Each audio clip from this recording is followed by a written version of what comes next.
Ça y est, on y est. J'adore parler sur cette musique. C'est le premier live de MDR sur Twitch, de We Love MDR. J'ai reçu littéralement des post-it qui m'ont dit on dit We Love MDR, pas MDR tout court, donc je fais attention. We Love MDR. Bienvenue à Mégasur. Alors je vais vous présenter les uns après les autres. À ma gauche, j'ai Hugo Alexandre. Salut Daniel. À ma droite, j'ai Vincent Manilev. Salut. Et tout au bout, Yerim. Ça. Tranquille. Et alors, qu'est-ce que c'est MDR ? Vous allez me dire, il faut présenter pour les gens qui découvrent MDR. Ce ne serait pas un laboratoire ? C'est un laboratoire. Un laboratoire On était sûr. Où on aime analyser et discuter des comédies françaises. Et je vais vous dire un truc. Et c'est basé aussi sur mes obsessions pour les comédies françaises et sur le fait que à chaque fois que tu dis les comédies françaises, les gens te disent mais pourquoi tu t'infliges ça ? Et donc MDR est aussi un qui tout double, puisqu'à chaque fois on laisse sa chance au produit. On se dit qu'il y a une chance que ça soit bien et on y croit toujours un petit peu. On y croit toujours un petit peu et souvent on est déçu aussi et on en fait part. Donc c'est ça le but de MDR, c'est qu'il faut retranscrire un peu notre engouement parfois, parce qu'on a aussi des bonnes comédies, et il y a parfois des comédies à chier. Il faut bien le dire, et on les allume bien comme il faut. Je propose de se mettre dans l'ambiance et de s'écouter une petite vanne tirée d'un film. Je veux juste renouveler mon visa étudiant pour 1 an. Vous êtes dans l'obligation de quitter le territoire. Fred. Oui. Épouse-moi, mon pote. Quoi ? C'est juste le temps d'avoir les papiers. Je vous déclare mari et mari. Vous pouvez vous embrasser. Ah oui, c'est vrai. Bon, maintenant, vous allez pouvoir sabrer le champagne ce soir. Et on va surtout se sabrer la bite. Ça, c'est juste un trailer. Et il y a un film derrière. C'est ça qui est ouf. Est-ce que je vois que ça vous fait sourire ? Vincent, peut-être tu veux nous dire ce que c'est ? Oui, mais c'est un film de la bande à Fifi qui est pas... c'est du pote de Philippe Lachaud qui s'appelle... j'ai oublié momentanément son nom. Mais c'était sa première... Tarek Boulali. Qui a réalisé c'était son premier film, il me semble. Et le but, c'était qu'un jeune étudiant, pour...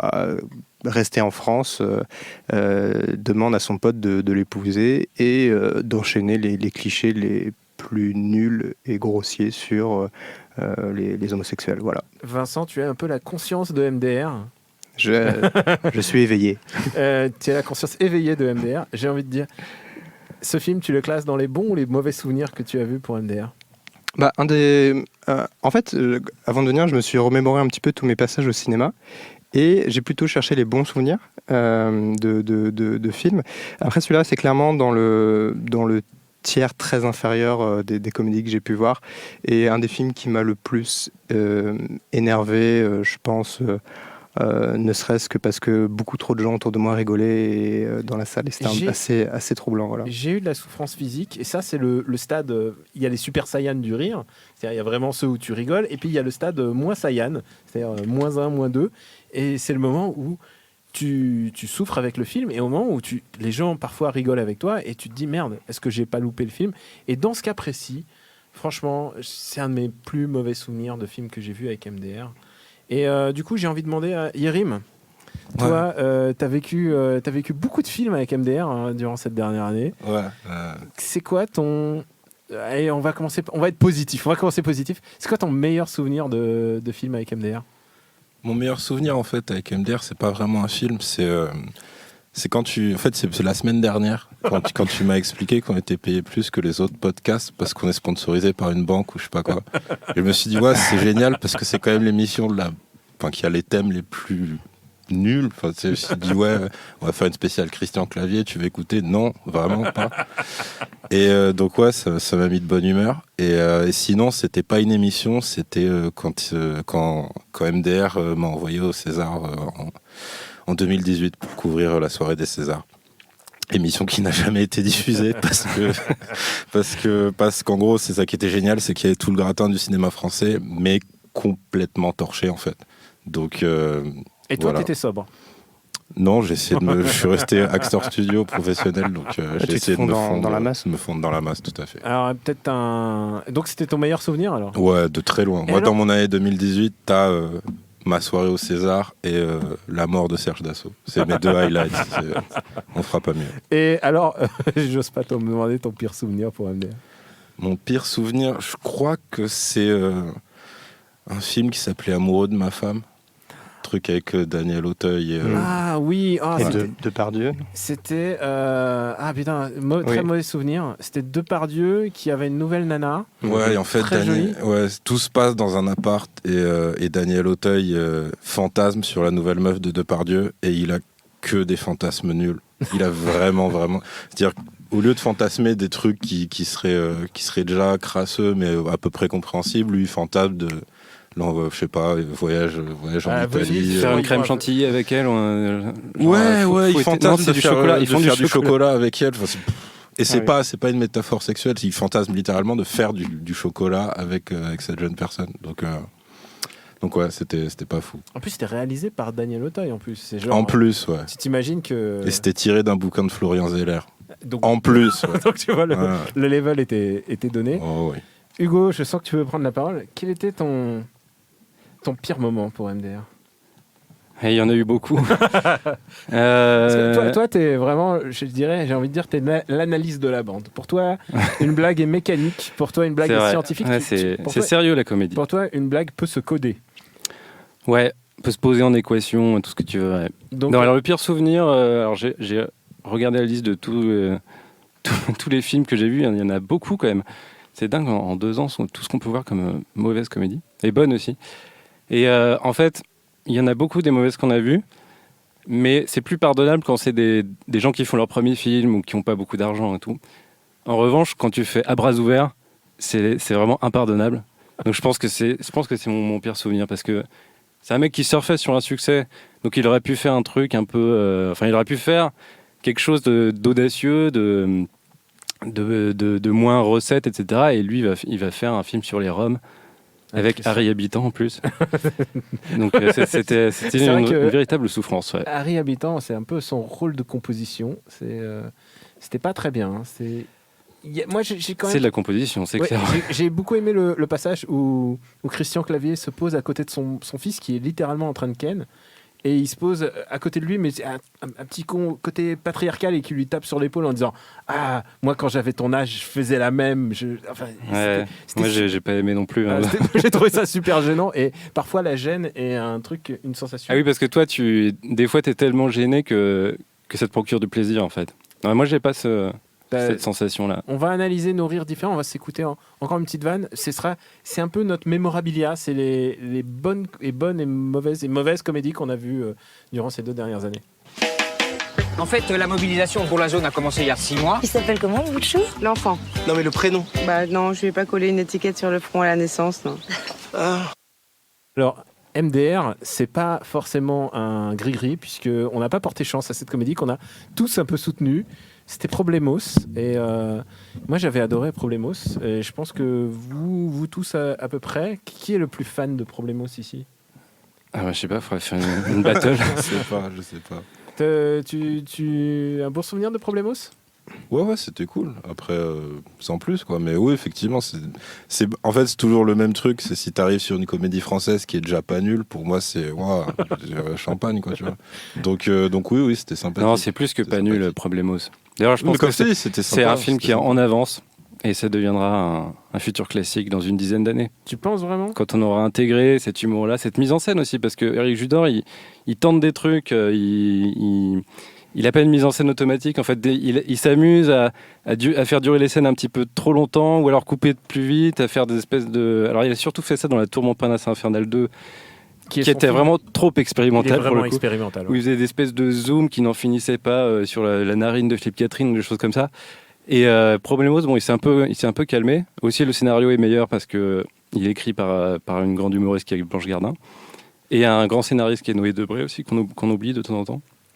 Et pour moi, c'est la meilleure comédie de l'an dernier. C'était l'an dernier, je crois. Je crois que c'est bien. Non, c'était un peu plus 2 ans. vieux, 2 ans. Ah, bah, il y a 2 ans. Plutôt 2017. Déjà. Ouais, Si ça va pas tarder à ressurgir. Tu penses, ouais. Mm. Et toi, des bons souvenirs quand même, tu en as? Oui, enfin c'est un peu peut-être facile de dire ça, mais pour moi le Grand Bain, c'était une vraie bonne surprise en soi. En plus, je l'ai vu, c'était un peu particulier, parce que ça faisait longtemps que je n'étais pas allé voir un film avec mes parents. Et le fait de voir avec mon père, avec ma mère, avec ma copine aussi, et de voir que une comédie familiale pour toi. Non, mais de voir qu'il y a une espèce d'unanimité là-dessus, qu'il y avait des enfants, il y avait des personnes âgées, etc., et qui rigolaient pour des blagues qui, à mon sens, étaient assez intelligentes, qui disaient quelque chose sur les hommes, etc. Je trouve ça vraiment intéressant, et j'en garde un bon souvenir. Je sais que c'est une comédie où je me dis, j'aimerais bien la revoir avant d'oublier les blagues de Poulvord ou de Catherine, quoi. Toi, tu mets le Grand Bain dans tes bons souvenirs, j'imagine. Ouais, en fait, ma réponse à ta question, quel était votre meilleur souvenir, je pense que c'est le Grand Bain. Parce que c'est un film qui est vraiment très, très réussi, très rassembleur, qui est pas juste une comédie. En plus, ça dit quelque chose comme les bonnes comédies, quoi. C'est bien mis en scène, c'est hyper bien interprété, notamment par Catherine, Amalric, etc. C'est une vraie réussite.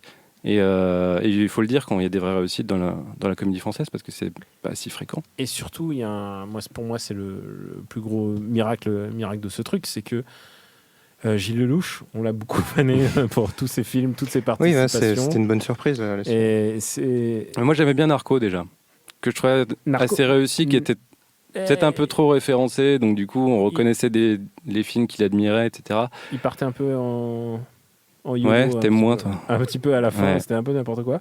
Mais il y avait vraiment... Il y avait une tentative, en tout cas. Il y avait clairement une tentative, mais on l'avait oublié, parce qu'entre-temps, il a été ce mec dans Les Petits Mouchoirs, il a été... Enfin, tous ces films qu'on n'a pas envie de voir. On va se remémorer aussi quelques autres comédies, tu vas voir. Ça va te rappeler des trucs. Je vous appelle, je vous laisse des textos depuis une demi-heure. Ça fait 4 fois que Mila se réveille, en sursaut à cause de vos cris. J'en peux plus. Max, il fait rien, il est là pour se reposer, c'est moi qui m'occupe de tout. Je vais pas dormir ici, je vais pas passer ma vie à dormir avec tes gosses. Il faut qu'elle dorme. Catherine, ça me fait plaisir. Mais non. La chiante Mary Poppins. Chiante Mary Poppins, vous l'avez reconnu, c'est la suite des Petits Mouchoirs. On ira mourir ensemble ou... Nous finirons ensemble. Non, pour moi, j'appelle ça le cimetière des éléphants, en fait. Tu vois, c'est à peu près le même niveau. Yérim, tous ces films de vacances... Ces films, pour moi, c'est vraiment ce que j'appelle l'Omaha Beach de la comédie française. C'est-à-dire, c'est des films où des cums partent ensemble, enfin des couples partent ensemble en vacances et ils posent la caméra pendant 2 heures. Comment on fait pour supporter ce genre de film? Comment on fait pour survivre au visionnage? Moi, j'ai pas vu en fait ces films-là. Donc c'est un remède radical, mais toujours grâce à toi, j'ai découvert ce style de film parce que on a fait Ibiza dernièrement. C'est vrai que Ibiza avec Joe Star et Christian Clavier, Mathilde Seigné et 2 jeunes acteurs. Et effectivement, c'est très mauvais. J'ai un vrai souci avec les films de vacances. Et en général, c'est vraiment le problème, c'est qu'on n'arrive pas. Mais après, il y a plein de sous-genres de films de vacances, parce que Les Petits Mouchoirs, c'est le film de potes en vacances qui font pas grand-chose. Et dans lesquels les dissensions vont éclater. Et ça, en fait, c'est plus... en fait, lui, il est influencé par Claude Sautet, par Piala, par des cinémas très naturalistes. Ou alors les comédies dites à l'italienne. Ouais, à l'italienne. Voilà. C'est un peu le truc fourre-tout qu'on sort. C'est ça. Et en fait, il essaie de reproduire des choses qui l'ont marqué. Et je pense que c'est pas la bonne chose à faire. Alors, en fait. C'est marrant parce que lui, Canet, est capable de faire avoir des éclairs de... Enfin, on l'a vu soit dans le polar, soit simplement rock'n'roll, qui avait quand même quelques idées de... Ouais, moi, c'était une sorte de suicide artistique. J'ai pas du tout aimé quand il est sorti. En fait, à la réflexion, je me dis, il y avait quelques bons trucs quand même. À part Marion Cotillard qui parle avec un accent de ch'ti pendant tout. En fait, il y a une espèce de... Québécois, je crois. Québécois? Ouais, c'est québécois. Ah oui, c'est ça, film là-bas. avec Dolan. Ouais. Il y a une espèce de bascule dans le film qu'il faut pas dévoiler parce que c'est un élément clé de l'intrigue. Ouais. Et à partir du moment où ça bascule, en fait, tu rentres dans une autre dimension. T'es plus du tout dans une comédie française de base. t'es dans une sorte de film expérimental avec un mec qui se tape un délire tout seul. Et moi, je trouve ça assez couillu de faire ça. Et pour revenir à Canet, son premier film était super, Mon idole, avec Berléand. Ouais. Mais comme quoi, en fait, c'est aussi avec... c'est le même truc, c'est qu'il fait un bon coup comme Narco avec Gilles Lelouch, et au bout d'un moment, on l'oublie parce qu'il se dilue dans énormément de rôles que t'as pas forcément tous réussi. Et de temps en temps, ils reviennent avec un gros coup, comme le Grand Bain, en fait, en l'occurrence. On va s'écouter encore une petite vanne qui vont vous faire du bien, je pense. Je crois que j'ai une bite. C'est catastrophique. Mais vous me rassurez pas du tout là. Ne paniquons pas, tout va bien, très bien même. Je sais pas ce qui m'arrive, mais je veux que ça s'en aille. Vous avez entendu cette personne qui se retrouve avec une bite, et c'est un extrait qui a été multi-parodié de Et si j'étais un homme, et qui est un peu mon film absolu némésis. Je pense que c'est le pire film que j'ai vu. Tu le cites au moins tous les 3-4 émissions, je pense. Non, pas autant, parce que j'essaye de pas trop m'en souvenir. Mais c'est un film où, c'est comme disait Max qu'il avait chroniqué avec moi lors de l'émission. Il a dit, écoute, c'est ouf d'arriver à un film où l'arrivée de clavier à l'écran est un ouf de soulagement, en fait. Parce que le film est tellement horrible, en fait. C'est un moment terrifiant. Et je sais pas, personne ne l'a... J'ai échappé à ça, moi. T'as échappé ? Mais enfin, moi, J'allais dire, j'ai vu la bande-annonce et voilà. Quoi. J'ai le DVD chez moi, si tu veux. Juste par curiosité, est-ce qu'il y a une scène de cul entre la meuf et sa pote ? Je crois pas. Je crois qu'elle se tape. Je crois pas qu'elle couche avec une fille, justement. Elle a juste des sensations un peu. Non, mais c'est un film qui est awkward à tous les niveaux parce que ça n'a pas la maîtrise du sujet. Ça va pas au fond des choses, et aussi une méconnaissance. Pas mal. Mais aussi une méconnaissance presque insultante, en fait, pour tous les gens qui changent de sexe ou qui et à la fin t'es scandalisé par le niveau. Et en plus, il y a même une scène où et ça c'est le problème, c'est quand les comédies essayent d'être conscientes. Il y a une scène où tous les parents, les papas sont réunis en disant mais tu sais c'est dur aussi d'être papa, et ils nous font aussi une MeToo version paternelle, et tu fais, est-ce qu'on a vraiment besoin de ça ? Est-ce qu'on a vraiment besoin de se taper Mais tu te rappelles pas d'un film pas du tout français, qui s'appelait Tis ? En fait, c'est une meuf qui a genre des dents dans son vagin. Ouais. Et c'est à peu près le même thème, mais en mieux à tous les niveaux. Le fameux Vagina Dante de l'angoisse, quoi. Je crois que ça s'appelle Vagina Dantata. Ouais, mais je sais pas pourquoi cette info dans mon cerveau. Mais ouais, je crois qu'il y a à peu près 4-5 ans entre les deux films. Et de ce que tu me décris, Si j'étais un homme, c'est la même chose en vraiment nul et raté, en fait. C'est souvent dommage que les comédies, en fait, refont un peu des algorithmes de comédie US, en fait. Ils pensent, quand on le voit, parfois quand on voit les teen comédies, elles sont pas toujours réussies, et tu sens qu'ils ont essayé de s'inspirer de trucs américains. Tu sens que il y a l'influence Apatow de ces dernières années. Ils se disent on va essayer de capter l'air du temps, et ça réussit pas toujours, en fait. Je pense que c'est aussi parce qu'ils ont pas la capacité à se moquer d'eux-mêmes dans les comédies françaises. Pour beaucoup, c'est toujours une espèce d'antagonisme vis-à-vis de riches et pauvres, de personnes d'origine immigrée, qui ont des sexualités différentes que hétérosexuelles, etc. Alors que dans les comédies américaines, on peut reprocher pas mal de choses, mais je trouve qu'il y a il y en a des foireuses qui font bien sûr. l'Atlantique, hein. Mais je pense qu'il y a un côté plus introspectif, la capacité à être soi-même l'objet de la blague, et ce que je trouve beaucoup plus percutant, beaucoup plus intéressant en termes d'interrogation personnelle, etc. Enfin, il y a beaucoup plus de fond, je pense, dans une comédie, je sais pas, avec Steve Carell ou Will Ferrell, genre Frangin malgré eux. Je pense qu'il y a beaucoup plus de fond, même si... C'est Frangin malgré eux qui est classique pour moi. Hein. Ah oui, mais classique. Et c'est une comédie où il y a un des deux qui frotte ses testicules sur la batterie de l'autre. Et pourtant, je pense qu'il y a plus de fond que dans l'immense majorité des comédies françaises. Enfin, c'est quelque chose qui m'a beaucoup plus ému, en tout cas.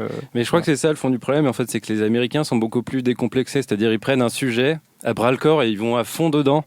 Et ils se posent pas la question de qui ils vont choquer, etc. Ils font ce qui les fait le plus rire. Et après, ça peut être très très raté aussi, parce qu'il y a des films avec Will Ferrell qui sont catastrophiques. Ouais. Mais au moins, ils essaient, quoi. Ils vont à fond dans le truc. Et Rock'n'Roll de Guillaume Canet, c'est un peu ça en fait. Au final, c'est plutôt un peu raté, mais au moins il fait, il essaie pas de faire un film de Will Ferrell en fait. Je pense que comme il voit des films de Will Ferrell il a plein d'influences et ces influences finalement se retrouvent dans ses films parce que fatalement, enfin tu sais jamais vraiment ce que tu mets dans tes films. Et plutôt que de dire bon, je vais faire une comédie à la Pato et à l'écriture, essayer de faire un peu le même genre de blague qu'à Pato, c'est toujours raté à la fin. Donc il faut se laisser aller en fait, je pense. Non, mais après la galère, c'est que indépendamment de cette scène, il y a quand même beaucoup plus. Votre conversation prouve qu'il y a beaucoup plus de talent dans juste une couille de Will Ferrell que dans tout le corps de Guillaume Canet en fait. En gros. Ouais. Bah, c'est vrai que Will Ferrell, c'est peut-être qu'il a été beaucoup aidé aussi. Par des auteurs, ah ouais, tu vois, ce genre de choses. Oui, je parlais pas physiquement. Mais je pense que c'est beaucoup plus structuré en termes de pool d'écriture, etc. Plutôt que la comédie écrite par deux potes en France qui trouvent un prod, ce genre de choses. Je pense qu'il y a ça qui joue aussi en termes de structuration des. Puis même, ils ont films. une science de l'impro que je pense très peu de gens en France aussi. Parce que si tu regardes bien tous les mecs qui ont vraiment un peu cartonné aux US, ils viennent soit du stand-up, soit du SNL en fait, soit du Saturday Night Live. Et ils ont une espèce de capacité presque infinie. Alors que Samedi soir en direct avec Gad Elmaleh. Peut-être qu'il faudra encore quelques années pour que il y ait l'émergence. Enfin déjà, il y a déjà des gens qui émergent. Moi, j'attends de voir la couille de Jonathan Cohen, par exemple. Ça peut être superbe. On est très Jonathan Cohen sexuel dans cette émission. on est très fan de. Non, mais il y a des gens qui sont drôles. Après, à ce jour, le seul invité de cette émission, je tiens à le dire. Ouais. Ah ouais, en plus. Oui, on l'a reçu. Ça va, il y a pire. Ah oui, non, on est très content. On est très content. Et on va s'écouter encore des petits flashbacks. Vous allez voir, il reste plus que de la daube. Je suis désolé. Je sais pas dans quel ordre elle arrive, mais ça va être pourri. À la soirée, ils ont foutu ça sur Twitter, il y a plus de 50 000 vues. Vous êtes con, vous êtes juste con. Vous avez 48 heures pour faire un bon buzz avant que le prod ne découvre vos conneries et vous vire sur le champ. Good luck. Je vais pas faire un selfie avec ma grand-mère morte. On sent que c'était quelqu'un de joyeux. Ah oui, c'était une grosse déconneuse. On la fout sur Instagram ou Twitter, ça va être hyper émouvant, ça fait un bon buzz. Les gens vont adorer. Ça me pas. Mais ça me comprend pas. Mais ça me fait quelque chose. Mais crache pas sur ma grand-mère. Vous l'avez entendu, c'est à ça aussi que sert MDR. C'est aussi à regarder ces petits chefs-d'œuvre qui disparaissent de la salle. Ces pépites que nous ont offert la vie. Une semaine. Toi, tu crois pas si bien dire, puisque Gaumont Aqua Boulevard. Ouais. Comment s'appelait cette comédie, tu t'en souviens ? Les Dégains. Les Dégains. J'y repense. Ça va faire 1 an que le film est sorti. Vous l'avez vu tous les deux. Ouais. Et il va y avoir une suite à ce film. Il y a Les Dégains 2, ouais. Je sais pas si ça s'appellera Les Dégains 2, mais on a hâte de la voir. Franchement, je suis pas écolo, mais c'est chaud qu'il y ait une suite à ce film. Juste, en termes d'impact. c'est ça. De bilan carbone même. Ouais. Alors, le bilan carbone de la comédie qu'on vient d'entendre, c'est une comédie très importante parce qu'elle a plus fait parler d'elle post-mortem que pendant. C'est une comédie qui s'appelle Bad Buzz, qui est réalisée par Eric et Quentin. Et donc, vous avez entendu l'extrait où il parlait de mettre sa grand-mère sur Internet pour faire monter le buzz positif. Et c'est... Moi, écoute, il y a une interview de ces gars-là et je doute pas qu'ils sont gentils et tout ça, mais par contre, c'est horrible quand tu commences comme ça. Moi, j'en suis pas si sûr. Non, attends. On va y arriver. Ils sont pas méchants, voilà. Non, mais le truc, c'est que dans l'interview, il disait peut-être que ça deviendra culte. Tu sais, après la 2e semaine où on leur a dit 40 000 entrées, là, machin, c'est pas possible votre film. Moi, au contraire, j'aime bien les comédies qui se font mazouter et en fait, qu'on les redécouvre après. Là, en l'occurrence, en plus, c'est un film qui n'existe pas en DVD, donc il n'existe que en plateforme numérique. Donc, si un jour les plateformes numériques, elles disparaissent, ce film aura disparu de la surface de la Terre. Donc, merde. et c'est génial de se dire que que ce film... Je sais pas comment dire. Ce film est vraiment. Il y a rien dans le film et ces gens étaient sûrs d'eux au moment de le faire. C'est ça qui me. C'est souvent un truc qui caractérise ici des comédies françaises. Moi j'ai une question. Tous les films sont obligés d'être stockés dans des archives quelque part. Oui, il faut qu'on les garde, il faut qu'on les conserve. Je crois qu'il y a un stockage comme pour la Bibliothèque nationale. D'accord, ok. Ça serait étonnant qu'il y ait une sortie nationale. Là, encore en termes de bilan carbone, on peut en discuter. Ouais, toi qui as vu Bad Buzz dans sa semaine de sortie. Ouais, le jour de la sortie. Le jour de la sortie.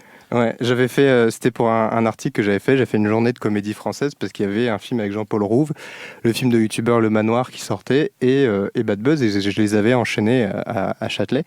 Et le seul. Mais t'étais sobre. J'étais consentant et voilà. Et non, c'était un des articles les plus marrants à écrire pour moi. Après, j'ai vu Bad Buzz en milieu de journée sur la pause déjeuner. C'est très très mal passé.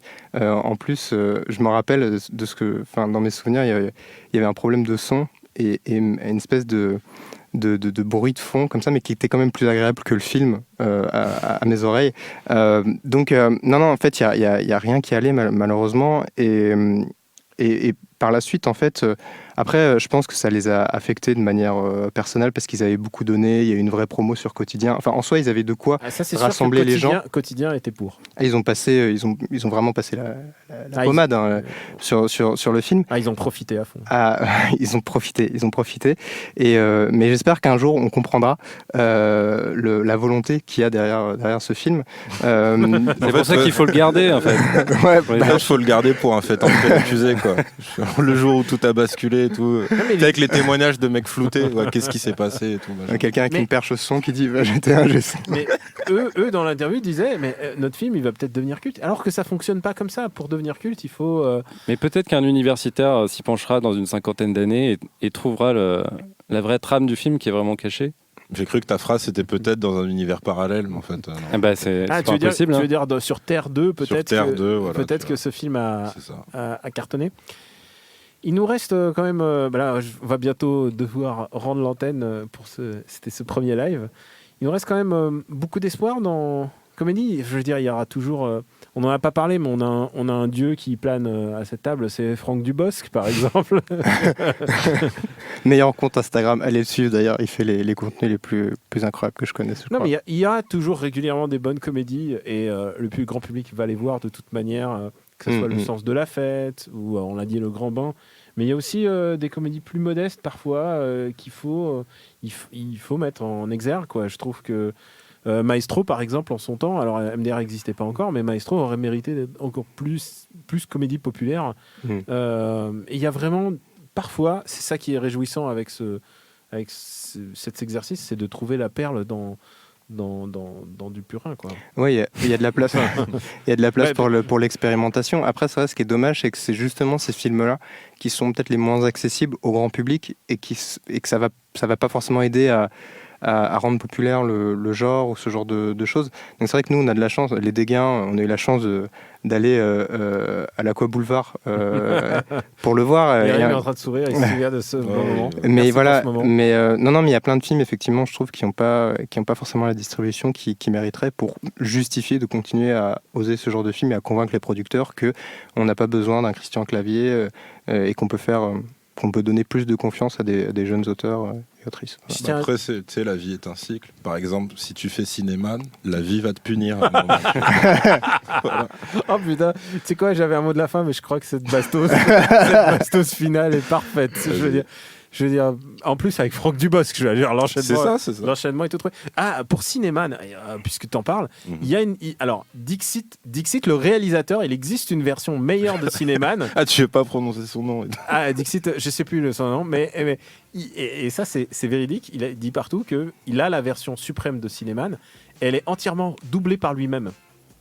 Wow. Et genre le mec il te dit c'est la version suprême. Je veux bien croire qu'elle soit meilleure, mais faut quand même avoir un putain. Pour punir les élèves en classe, ça serait pas mal. Je veux absolument voir ce truc. Moi je veux le voir s'il les a doublés en allemand. Ça doit être incroyable. Ça peut être rigolo. Écoutez, c'était We Love MDR. Alors merci à tous d'avoir été là, merci au chat, merci à tous d'avoir participé, merci à vous Yérim, Vincent, Hugo. Merci.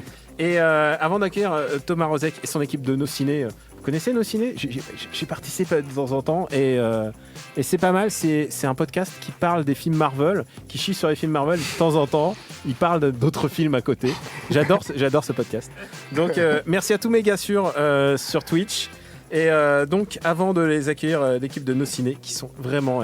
Thomas Rozek, il est beau, non? Salut, c'est Thomas Rozek. Tu le fais très bien. On va s'écouter Alsan. Mais t'es obligé d'avoir de la barbe, je crois, pour faire partie de Nos Ciné. Bah ouais, moi on m'a jamais proposé. Je mets de l'engrais, enfin ça marche. On va s'écouter Elsan Al-Munzer. Non, on va s'écouter Sarah Maison, western arabisant. Qui paraît que c'est super, alors je vais découvrir en même temps que vous. À très bientôt, ciao, et n'oubliez pas MDR, je crois que c'est tous les lundis sur vos feeds RSS et tout ce que avec quoi vous utilisez des podcasts. Bisous, ciao.